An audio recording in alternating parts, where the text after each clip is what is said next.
Hello and welcome everyone. I am Dwarf Pete, and today we will be playing some fellow dwarves that are near and dear to my heart, and that is the company of Duran Blueshield, that may or may not have any relation whatsoever with the company of Thorin Oakenshield, and that halfling known as Bilbo Bagginses. So without further ado, let's get into this.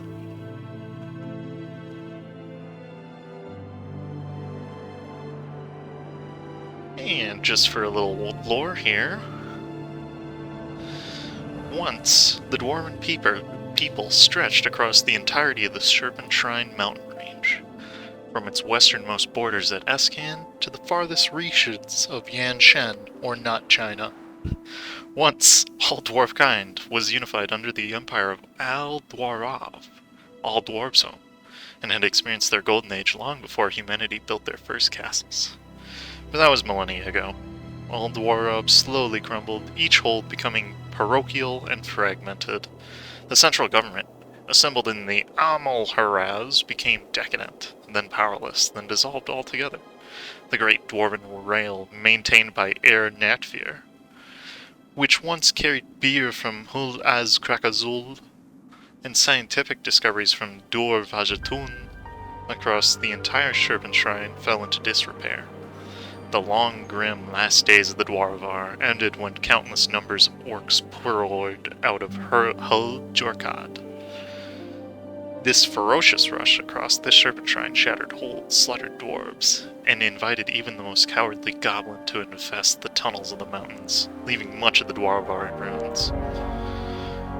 The last dwarven hall to fall was Cugdir in the west, broken by Guruk's Siegebreaker in 1424.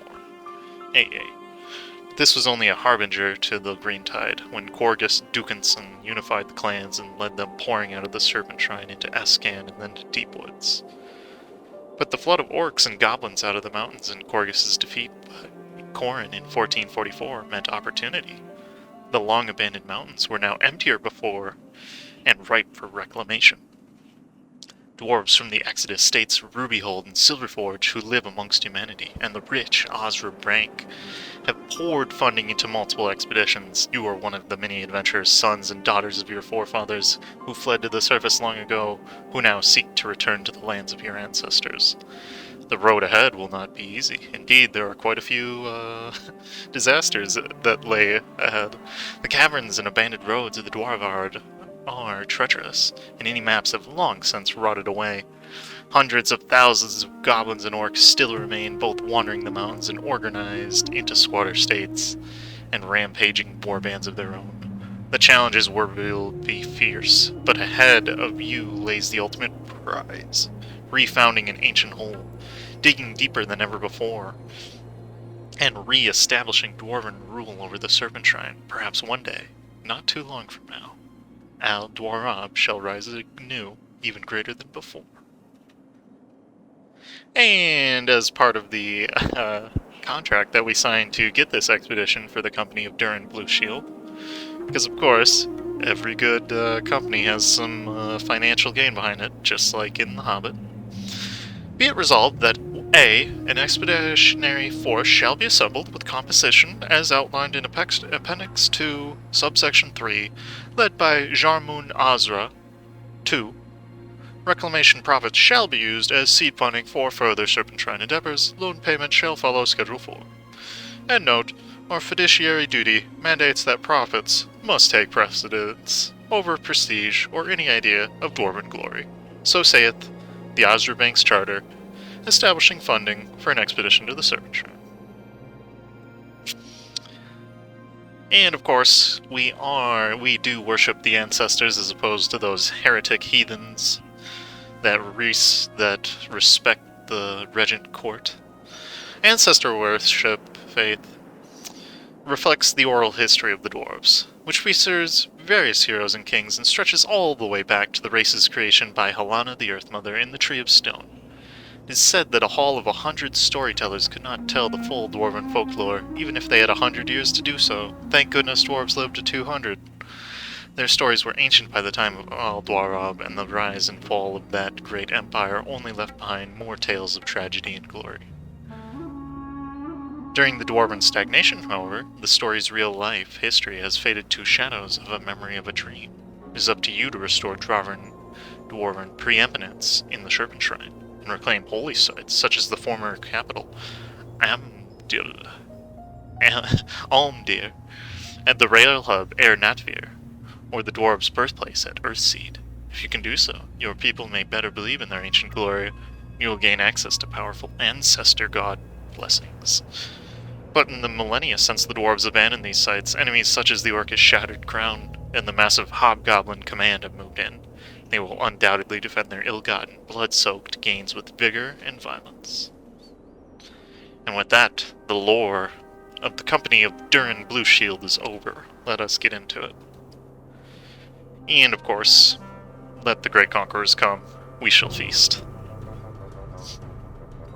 So, to start off, we are a adventuring company, which means we can migrate pretty much wherever we want. We also start off with the Dwarvar Claimer, which gives us a massive 30% morale of armies, 10,000 extra bodies we can play with, 50% manpower recovery speed, land force limit of +10, a 75% maintenance modifier, and a national supply limit modifier, which is nuts! On top of that, we also get an extra colonist, but that comes with the trade-off of the natives hating us, which makes sense given that there are a ton of goblins. As you can see here, this little dude infesting the caves that are our birthright. Additionally, as a adventurer company, we get 33% more manpower recovery speed, but we suck at reforming, and we have only one whole diplomat. Oh boy.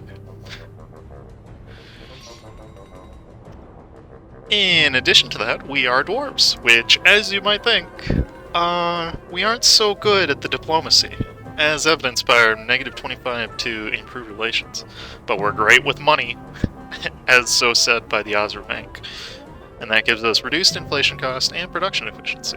We are industrious if nothing else. In addition to that, we're pretty good with military, but we're not so great with diplomacy. Go figure. You need only point to any example of dwarves in media ever. Our military, however, is slow to recover, but on the whole is some of the best military in the game, with fire damage received, shock damage received, artillery damage from the back row increased, and we also have crappy cavalry, which makes sense. Dwarves are not known for their abilities to ride horses. Okay, and then going into our starting situation here, we begin in the mountains. There's a rather big enemy orc faction over here. Think of Gundabad. And then we've also got ogres to our east, and they are also quite huge, and soon enough there will be a giant centaur that forms. So we're pretty much surrounded on all sides by enemies. But there's hope. But we're not going to get it through economic means just yet, seeing as how we cannot see our trade node, nor can we see anything, really. We have a knowledge of a whole, what is this, a whole 3 provinces, oh boy. So, our best bet is to navigate along the road, and we're going to go ahead and go north, and I also want to build this up to our field force limit, as much as we can get, really. And I don't believe it's time to start colonizing yet. Ideally, I would like to get here to colonize, and then we can start colonizing into the hold. And our game plan for today is that I want to expand into the Northern Pass, which is right here, and hopefully we can form a trade company in this area. Which, given that we're dwarves, I like money, you like money, we all like money. And we're gonna go ahead and pick our first ancestor god blessing. And really, what do we want here? Global settler increase? Sounds interesting. Institution spread, really not gonna help us right now. Morale of armies could be good. Construction cost is great, seeing as how we're going to need to repair the holds that the orcs and goblins have taken from us. We also have development cost and national unrest. I feel like global settler increase is the best pick. Thankfully, there is one holy site still intact. Arg Udstun, which was once the capital of the Serpent's Reach, who in its day oft unified against the High King of all Dwarves, meaning the Diamond Reach. It is said that the riches of the Dwarvar was controlled by the Ordstunic Dwarves, and many diamonds to this day can trace its origin back to this powerful hold. And let us begin. And of course, our Captain Duran Blueshield, is pretty old. Dwarves do get to live to 200, but he's getting up there, 154. So because of that, I would like what feels thematic here. I think a skilled adventurer captain, otherwise a Lilac Wars veteran, somebody who can help us beat back the goblins and the orcs. So for that, the reason a Lilac Wars veteran. And oh my goodness, we got Brenla Shale Anvil. Holy crap, Brenla? You know what, we're changing that to Brenda. Brenda is a 426. She is everything I had hoped she would be, and more. Wow. And we are not going to pick a coexistence policy or a trading policy. We're going to go for a repression policy. Because there is no way we are getting these orcs and goblins not to rise up with the... actually... I get the feeling there's going to be another event in a second. But we do not like the orcs. We're going to try and kill them all. They have disgraced us and put many wrongs in the book. Stinking Waziks. And our ruler is a greedy conqueror. Which, actually, you know what? That's gotta be scripted. That is totally how Thorin Oakenshield would lead.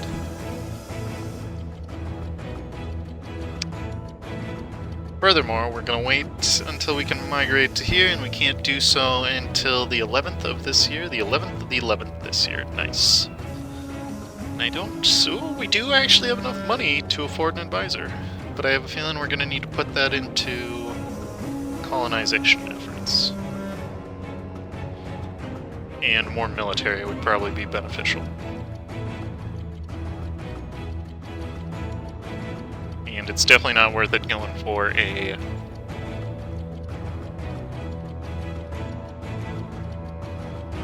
It's definitely not worth it going for any sort of a drilling policy right now. So to start off, we have 2 defensive morale pips. Oh boy, so we are dealing no extra fire or shock damage. Great. And up until Tech 9, we do not have any offensive shock, for that matter. So yeah, our military at the start of the game is not too good. Not very, very nice. And of course, by migrating, we actually get... Oh my goodness! Alright! Perfect. We got gold. Okay, my original plan when starting this, my game plan was to sneak all the way up here, and then try and conquer some ogres for some land, but, yeah, we got gold. So, this is the capital from now on. Let's just go ahead and click this up quite a few times. We're gonna need, Miltech, but, we're definitely not gonna need anything else. Let's go ahead and get this up to 11 and get 4 ducats. If we can get a military started right now, nice, and we also get yearly inflation reduction. Gold is one of the most important metals in society. Accumulating wealth is the goal of most dwarves, and also the goal of Dwarf Pete, for that matter. Surely we can reopen some of the old mines. So, for a loss of 10 prestige, we can get some adventuring efficiency, which is our special super duper. And of course, we have a moderate tolerance decrease of goblins. No goblins allowed. Our super duper government is that we get yearly tax income, recovery speed on top of what we already have, which I believe is what? A crap ton. Currently we have about 65%, and we can get that up to 85% plus an additional land maintenance modifier, which would get us down to, I believe, negative 95%. So sure, let's go for that. In fact, because we need manpower, right? Actually, I believe it would be better to try and get Miltech 4 first, and then deal with that.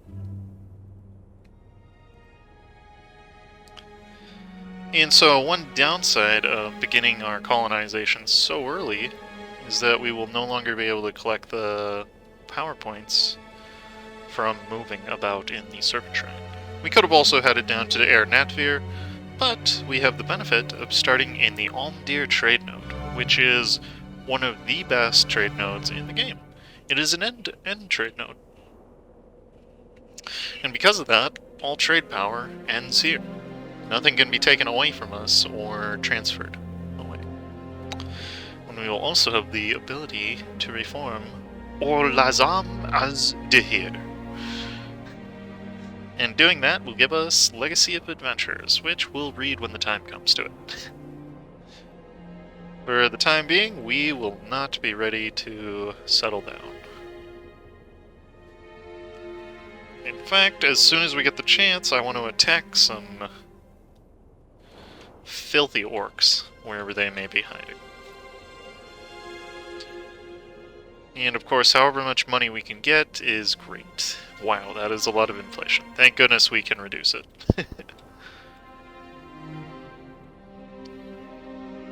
And it probably doesn't even make sense to turn on development cost. But who knows? I'm just a dwarf. Who likes money?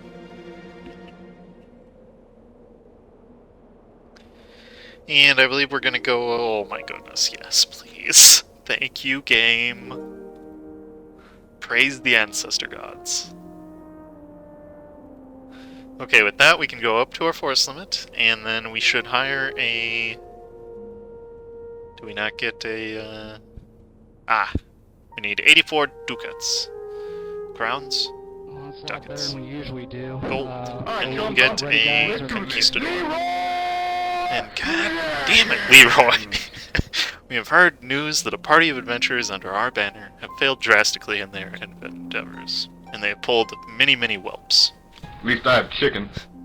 No, minus DKP for him. And actually, I don't think it, well, we don't have any adventuring efficiency anymore. Who cares? So we'll wait until we get some money, and then we'll click the Conquistador button, and hopefully it doesn't give us someone complete trash.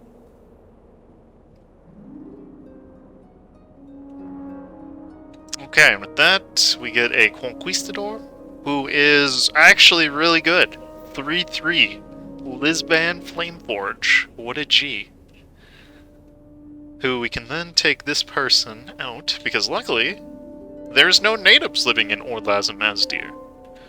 However, it is an infested hold, which means it has quite a few hostile creatures in it that are causing a 200% dev cost increase.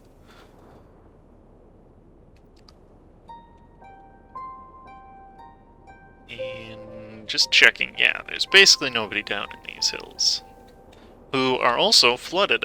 During the siege of Almdir, the final capital of the Dwarven Empire, the Dwarves flooded their irrigation network, which created this entire area around what I like to call not Erebor into flooded zone, basically.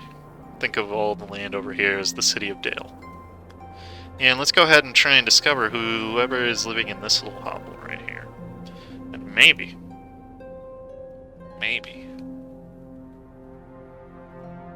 Let's see, do you have, by any chance...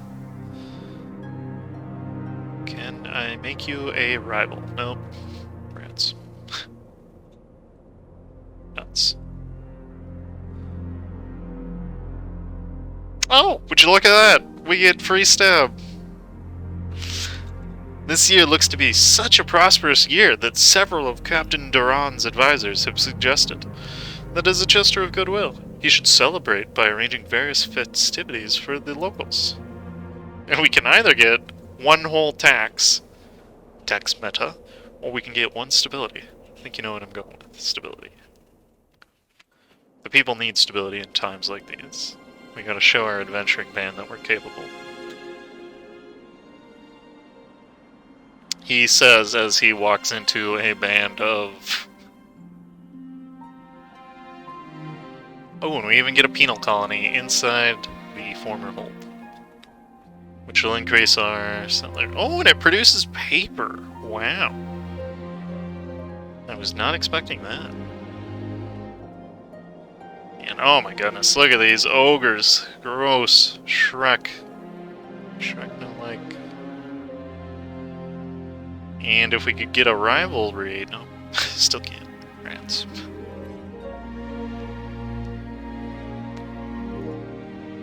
Ooh, and there is the next Miltech, which is huge. Gives us so much leeway. We can also pick up... what's our force limit right now? Could we use an extra 2 dudes? Actually, yes! Oh, wait. No, the combat width is 20. Just to belay that order, Captain. But we do need an advisor since we can afford him. And all of these are equally not helpful. So we'll go for the inflation reduction guy. Try and keep it down as much as we can. And excuse me while I listen to this slapping track right now. And so we're going to look for, I believe the center of the trade node is somewhere over here. And Captain Duran is a dwarf, and despite the stubbornness of his kind, must accept the fragility of life. Dwarves usually live up to 200 years. Soon it will be time for him to return to the earth and the mother Halana. So we're just kind of looking around here, trying to find the center of the trade node so we can start steering towards our home node.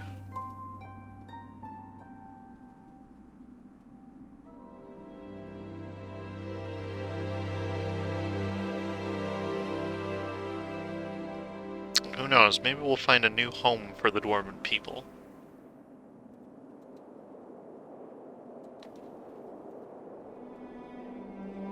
And we can even actually, I think I'd prefer to have 1 ducat being given. We've discovered the province of Sheshkrash, which is inhabited by ogres. Gross. We're gonna have to take them out when the time comes. We will send Gundabar Thunderfist to collect. So, now that we've discovered the heart of that node, we're gonna go off on a little search. I want to find another node. I like money, if you haven't been able to tell so far. And with that, we're transferring a little bit extra, which gives us a bit more in our home node. Although, not much. 0.5 ducats is nothing to cough at. And we even... the pioneers, representing those who became adventurers in search of new opportunities and homes, or those who have returned to reclaim their homeland, hint hint, us. Pioneers seek to establish new settlements and rebuild old ones in order to restore civilization to wilder lands. They have become the leading faction in our government, and that gives us dev cost -10, settler chance plus 10%, which is huge, global settler increase plus 20%, and a knockdown effect of admin efficiency -20, which is pretty poo. But that gets us up to 65% a year, and oh my goodness, this is one of the best events in the game, ladies and gentlemen. We have Learnings of an Elder. It's very easy to forget that younger races live life to a fuller and quicker pace than ours. Duran must keep up with new developments if our country is to prosper. So which would we prefer? A dip point or a mill point? Well, given that we're pretty much fighting for our lives, I think a mill point would be quite amazing. Additionally, we're probably going to want quite a few generals, so let's focus mill. So next thing we're looking for is the center of this node, wherever it be. I believe it's called the Frost Forest. So noted, because everything is covered in frost.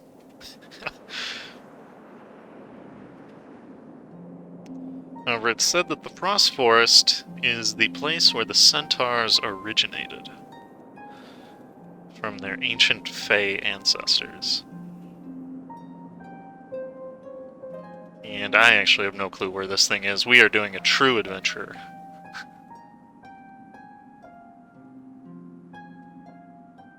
We've got a 30% chance of attracting settlers, and this settlement has been growing at a rapid pace. Okay. Oh, would you look at that? It's the center of the Frost Forest node. We even get to see a centaur, who I'm quite curious. Oh my goodness. And we can even speed up the colonization efforts of the Broken Hold, or Lazam Azdir. And maybe we can rival one of these stinking centaurs. Okay, the Northern Wind.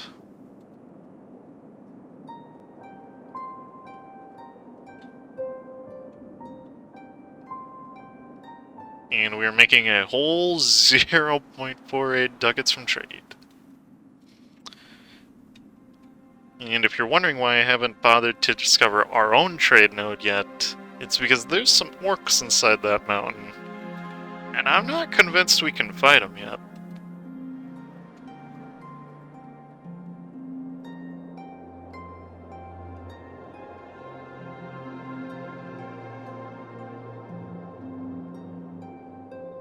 But one thing I would like to do is start colonizing towards this hold, or perhaps actually...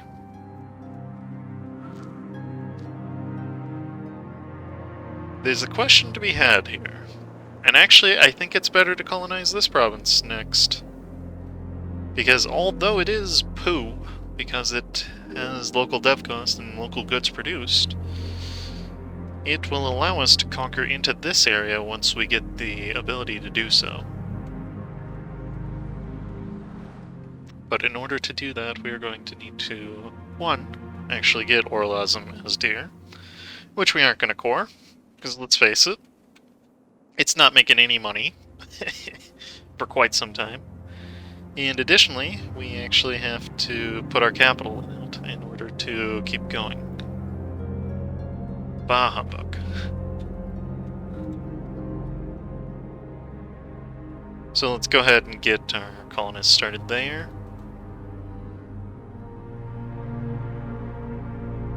We get 56 a year. Oh boy. And I am curious... Oh, only 8 black orcs would spawn if we tried to clear the hold, which is actually really good. So we'll let our boys recover to their fullest, and we will clean the orcs out. And we can cross that wrong off the Great Book of Grudges. Stinking Waziks. And thank goodness, the goblin minorities in our capital have decreased in size. That is a wrong put right. And we'll go ahead and take the next admin Diplotech. So now that we've cleaned out the orcs, we have a ruined hold, which is still utter poo. Not very good. It has local defensiveness minus 50, state maintenance plus 200%, which is taking a small amount out of our profits. Dev cost plus 150%. Ugh. And local goods produced. So whatever paper there is now, definitely isn't getting through.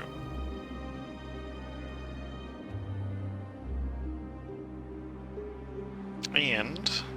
oh boy. That is Siegebreaker, thank goodness. Now, I think there's a good... I think we'll leave 6 boys here, and we'll take these guys to go discover the mythical Frost Dwarves. Practum.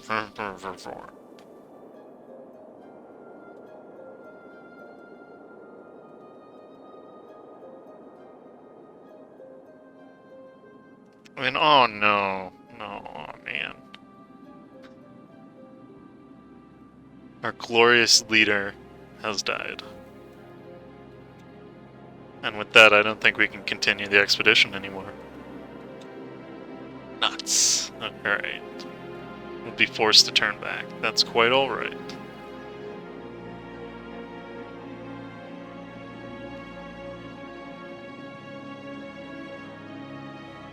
Which means we're gonna have to steal maps, which comes at Diplotech 6. And for that, I don't know, some spy network would probably be good. But let's go ahead and keep our boys there. And we're gonna have to play this hard. And I'm going to call it an episode there. I will see you in the next one, fellow dwarves.